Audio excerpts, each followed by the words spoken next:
Praise the Lord, ஹல்லேலூயா. கிறிஸ்துவுக்குள் பிரியமானவர்களே, இந்த அருமையான காலை வேளையிலும் தேவ சமூகத்துக்கு வந்த உங்கள் ஒவ்வொருவரையும் இயேசுவின் நேற்ற நாமத்தினாலே அன்பின் வாழ்த்துக்கள். இந்த நாளிலும் யாக்கோபு 1:8 அடியேன் வாசிக்கிறேன்.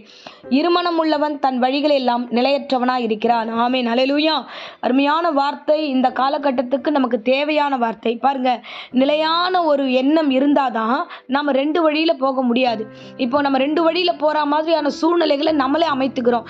இப்படி போலாமா, அப்படி போலாமா, இதை செய்யலாமா, அதை செய்யலாமா, இதை கொடுக்கலாமா, வேணாமா, எதற்கு எடுத்தாலும் சிந்தனை ரெண்டு வகையா யோசிக்குது. சிந்தனையில நிலையா இருந்துட்டோம்னா, ஒரே சிந்தனையா இருந்தோம்னா, ஆண்டவராகிய கிறிஸ்து நம்மை நடத்துவார் என்ற விசுவாசம் இருந்துட்டாலே எல்லாவற்றையும் நம்மளால ஜெயிக்க முடியும். ஆனா இன்னைக்கு ஜெயிக்க முடியாதபடிக்கு நமக்கு சிந்தனைகள் சிதறடிக்கிறது. சிந்தனைகள் ரெண்டு மனசா மாறிடுச்சு. ரெண்டு யோசனை, ரெண்டு ஐடியாஸ் வர ஆரம்பிக்கிறது. ஸோ ஒரு வேலைக்கு போறோம், அந்த வேலையை பார்த்ததுமே ஓகே, இந்த வேலைக்கு ஓகே செட்டில் ஆயிடும் அப்படின்னு நினைக்கும் பொழுதே மறுபடியும் இன்னொரு வேலை யாருன்னா சொன்னா இமீடியட்டா அந்த வேலையை விட்டுட்டு இன்னொரு வேலைக்கு நம்ம கடந்து போகிறோம். அப்போ வேலையில ஜாயின் பண்ணும்போது இருந்த குறைகள் எல்லாம் அப்ப தெரியாது. அடுத்த நிமிஷமே அந்த பிளானை மாற்றும் போது பெரிய குறைகள் எல்லாம் தெரியும். ஒரு நிலையான அந்த இடத்துல ஒரு சிந்தனை நமக்கு இல்லாம போகுது. இல்ல காலையில ஒரு பேச்சு பேசுறோம், இல்ல நான் இதை செஞ்சிருவேன், நான் முடிச்சிருவேன், எனக்கு கூட காட் இருக்காரு, எல்லாம் செய்வார் அப்படின்னு நம்ம பேசுறோம். அதே மாதிரி ஈவினிங் பார்க்கும்போது அந்த பேச்சு அப்படியே மாறி இருக்கும். ஏன்னா நிறைய பேரை பார்த்துருப்போம், நிறைய பேர் ஆலோசனை கொடுத்துருப்பாங்க. அதெல்லாத்தையும் கேட்டுட்டு சிந்தனையில் ஸ்டாண்டர்ட் மைண்ட் இல்லாதனால நம்ம என்ன பண்ணுறோம், மாலை வரும்பொழுதே இமீடியட்டாக என்னால் இதெல்லாம் பண்ண முடியாது, அது எப்படி என்னால் பண்ண முடியும், எனக்கு அந்த கெப்பாசிட்டி கிடையாது, ஞானம் கிடையாதுன்னு அப்படியே இமீடியட்டாக மாற்றிடும். அப்போது எங்கேயுமே ஒரு ஸ்டாண்டர்டான ஒரு வேர்ட்ஸ் கிடையாது, ஸ்டாண்டர்டான ஒரு லைஃப் கிடையாது. ஸோ நம்ம கரெக்டாக எதுக்கு வந்திருக்கோம், என்ன பண்ண போகிறோம், என்ன செய்ய போகிறோன்ற ஒரு அறிவு, ஒரு புரிதல் நமக்கு இல்லாததுனால தான் நாம் நிலையற்றவர்களாய் நாம் காணப்படுகிறோம். ஆமென், ஹல்லேலூயா. ஸோ உங்களுடைய வாழ்க்கையில் இன்னைக்கு பிரசங்கத்தை கேட்கிறவங்க சொல்கிறேன், உங்கள் வாழ்க்கையில் சிந்தனையும் செயல்பாடும் கிரியைகளும் எப்படி இருக்குன்னா ஒரே நிலையாக இருக்க வேண்டும். தேவனாகி கர்த்தர் என்னை ரட்சித்திருக்கிறார், அவர் என் வாழ்க்கையை பார்த்து கொள்வார், அவருக்கு தெரியாமல் என் வாழ்க்கையில் ஒன்றும் நடக்காது. ஸோ ஆகையால் அவர் சித்தத்தின்படி என் லைஃப்பை கொடுக்குறேன்னு சொல்லிட்டு அவர் சித்தத்துக்கு ஒப்பு கொடுத்துட்டு நீங்கள் கடந்து ஜெபம் பண்ணிட்டு போயிட்டே இருந்தீங்கன்னா எல்லா வழியுமே கர்த்தர் ஆசீர்வதித்து தருவார். ஆமென், ஹல்லேலூயா. ஆனால் இன்னைக்கு இருக்கிற ட்ரெண்டில், இன்னைக்கு இருக்கிற கிறிஸ்துவ வாழ்க்கையில், அது யூத் ஆகட்டும் மற்றவர்களாகட்டும், என்ன பண்ணுறோம்னா ரெண்டு எஜமானுக்கு ஒர்க் பண்ணுறோம். மத்திய 6 இதை பற்றி நம்ம ரொம்ப தெளிவாக பார்க்குறோம். ஒரு எஜமானுக்கு தான் ஒர்க் பண்ண முடியும், ரெண்டு எஜமானுக்கு வேலை செய்ய முடியாது. ஸோ ஒரு எஜமானுக்கு வேலை செஞ்சால் இன்னொரு எஜமானுக்கு நம்ம நேரத்தை கம்மி பண்ணுவோம், இல்லை பொய் சொல்லுவோம், அப்படி ஏமாற்றுவோம், அப்படிப்பட்ட சூழ்நிலைலாம் வரும். அப்போ யாரையாவது ஒருத்தரை தான் திருப்தியாக நம்மளால் அந்த ஒர்க் பண்ண முடியும். ரெண்டு எஜமானுக்கு வேலை செஞ்சால் அந்த இடத்துல நிலைவரமான ஆசீர்வாதம் நமக்கு கிடைக்காது, நல்ல பேரும் கிடைக்காது. ஹல்லேலூயா. அப்போ இந்த சூழ்நிலையில தான் இப்போ இருக்கிற உலகம் மாறிக்கிட்டு இருக்கு. இன்னைக்கு பார்த்தீங்கன்னா தேவனுக்கும் ஊழியம் செய்கிறோம், பிசாசுக்கும் ஊழியம் செய்கிறோம். எப்படின்னா வாரம் தவறாமல் வாரமான ஞாயிற்றுக்கிழமான தேவாலயத்தில் உட்காந்து கர்த்தரை ஸ்தோத்திரிக்கிறோம், தேவனை வணங்குகிறோம், தேவனை எல்லாம் செய்கிறோம். மறுபடியும் வீட்டுக்கு போகும்போது அடுத்த ஒரு 6 நாள் என்ன ஆகுதுன்னா பாவத்துக்கு உட்படுறோம். அப்போ தேவனுக்கும் ஊழியம் செய்கிறோம், பிசாசுக்கும் ஊழியம் செய்கிறோம்.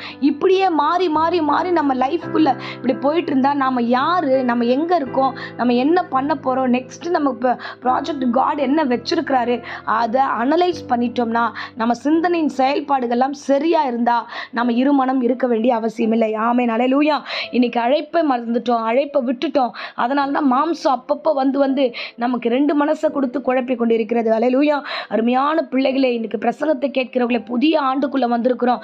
ஒரே மனசாக இருங்க. படிக்கிறீங்களா, படிப்பு வேலையை கரெக்டாக முடிச்சுட்டா அடுத்த விஷயம், அடுத்த ஜாப் விஷயத்தை அவர் பார்த்துப்பாரு. ஜாப்ல இருக்கிறீங்களா, உங்களுக்கு திருமண காரியமா, அடுத்ததை கரெக்டாக அவரே அமைச்சு உன்னை தேடி வரும். கண்டிப்பாக இந்த உலகத்தில் படைத்த எல்லாருக்குமே எல்லா நன்மையும் வச்சிருக்கிறார், யாரும் குறைவுபட்டு போவதில்லை. அப்போ அடுத்து ஜாப், கல்யாணம் முடிஞ்சதுன்னா அடுத்து நம்ம என்ன பண்ண போகிறோம், திருமண காரியம் முடிஞ்ச உடனே பிள்ளைங்களா, அது ஆண்டவர் பார்த்துப்பார். அடுத்து ஒரு வீடு வாசலை அதை பார்த்துப்பார்.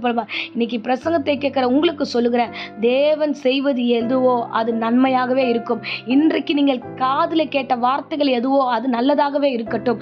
ஆமென். தேவனுக்கு சித்தம் இல்லாமல் நம்ம கிட்ட இருந்து எதுவுமே நம்ம கிட்ட இருந்து வர எடுத்துக்கொள்ள முடியாது. அதே மாதிரி நம்ம கிட்ட வரதும் தேவ சித்தமாக தான் இருக்கும். அப்படின்ற ஒரு விசுவாசத்தினுடைய காரியத்தில் தான் இருக்கணும். ஏன்னா அது யாக்கோப்பில் நம்ம வாசிச்சோம்னா மேல் வசனம் சொல்லுகிறது, ஒருவன் சந்தேகப்படாமல் அவ்விசுவாசப்படாமல் தேவன் கிட்ட நம்ம கேட்டோம் என்றால் தேவன் செய்வார். அப்படி சந்தேகத்தோடவே ரெண்டு மனசா இருந்தீங்கன்னா நீங்க இன்னைக்கு சொல்றேன் பாருங்க, எந்த விஷயத்தையுமே கர்த்தரிடத்திலிருந்து ஏதாகிலும் பெறலாம் என்று நினையாதிருங்க. தேவ தேவன் நம்மளை நடத்திடுவார், நம்மளை பண்ணிடுவார் நீங்கள் நினைக்கவே நினைக்காதீங்க. கர்த்தர் 2 வழியில் இருக்கிற மனுஷர்களை நடத்தவே மாட்டார். ஒன்று தேவனுக்காக பரிசுத்தமாக வாழ்ந்து அவரை நோக்கி ஓடிக்கிட்டே இருங்க. இல்லை பிசாசின் கிரியைகளா, அப்படி பாவத்தில் தான் என்னால் வாழ முடியும், என்னால் இப்படி வாழ முடியாதுன்னா அப்படி போயிட்டே இருங்க. பாருங்க, நம்ம எலியா அதுதான் சொல்லுகிறாரு. நம்ம 1 ராஜாக்களில் நம்ம வாசிக்கிறோம் பாருங்க. ஜனங்களை பார்த்து அந்த ஊழியக்கார் கேட்குறாரு, எந்த மட்டும் குந்தி குந்தி நடப்பீங்க? ஒன்று இப்படி இருங்க, இல்லை ஒன்று அப்படி போங்க. இது ரெண்டுமே இல்லாமல் 2 வழியில் ஆற்றுல ஒரு கால் சேத்துல ஒரு கால் வச்சுக்கிட்டு போக முடியுமா? ஸோ கர்த்தராகிய தேவன் உங்களோடு இந்த காலை வேளையில் பேசிக்கிட்டு இருக்கிறார். ஆகையால் நாம் தெளிவுந்த புத்தி உள்ளவர்களாக இருக்க வேண்டும். இயேசுவோடு இருந்த சீஷியன் பார்த்தீங்கன்னா, இயேசுவோடு 12 சீஷனில் ஒரு சீஷன் யூதாசு. தேவன் அவனுக்கு ஒரு பெரிய ஊழியத்தை கொடுத்து பணப்பையை கொடுத்து அவனை கனப்படுத்தி வைத்திருந்தார். எல்லாரும் காசு அவன் கையில் தான் வாங்கணும். அப்படிப்பட்ட ஒரு கனமான ஊழியத்தை வைத்திருந்தவன், ஆனால் அந்த பணத்தை பார்த்ததுமே அவன் மனநிலைமை மாறுகிறது.